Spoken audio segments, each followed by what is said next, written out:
ক্রীড়া অঙ্গনের আকাশে আরও একটি নক্ষত্রের পতন। না ফেরার দেশে পাড়ি জমালেন বিশিষ্ট ক্রীড়া সাংবাদিক ও বিশ্লেষক অঘোর মণ্ডল। রাজধানীর বিএসএমএমইউতে বুধবার চিকিৎসাধীন অবস্থায় শেষ নিঃশ্বাস ত্যাগ করেন। ৫৮ বছর বয়সী অঘোর মণ্ডল কিডনি জটিলতায় ভুগছিলেন। এরপর ডেঙ্গুতে আক্রান্ত হলে অবস্থা আরও অবনতি হওয়ায় তাকে লাইফ সাপোর্টে রাখা হয়। ও ছিল একদম দারুণ ট্রেইনার, আর ওর হাতে অনেক ক্রীড়া সাংবাদিক তৈরি হয়েছে। আজকের প্রজন্ম অঘোর এখন নেই, অসংখ্য স্মৃতি, অজস্র স্মৃতি আর এক পৃথিবী ভালোবাসা নিয়েও চলে গেল। অঘোর মণ্ডল ৩ দশকেরও বেশি সময় সাংবাদিকতায় জড়িত ছিলেন। ৯০-এর দশকে আজকের কাগজ দিয়ে ক্যারিয়ার শুরু করেন। এছাড়া তিনি কাজ করেছেন channel I, Deepto TV, ATN নিউজে। সবশেষ এটিএন নিউজে মাল্টিমিডিয়ার দায়িত্বে ছিলেন।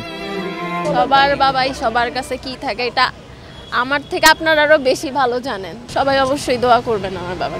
অঘোর মণ্ডল দেশ বিদেশে আন্তর্জাতিক অনেক টুর্নামেন্ট কভার করেছেন। ক্রীড়া সাংবাদিকতার গণ্ডি পেরিয়ে তিনি বার্তা সম্পাদকেরও দায়িত্ব পালন করেছেন। একসময় তিনি বাংলাদেশ স্পোর্টস জার্নালিস্ট অ্যাসোসিয়েশনের সহসভাপতির দায়িত্ব পালন করেছেন। ২০১৭ সালে কিছুদিনের জন্য হয়েছিলেন ভারপ্রাপ্ত সভাপতিও। তার অকাল মৃত্যুতে দেশের ক্রীড়াঙ্গনে নেমে এসেছে শোকের ছায়া।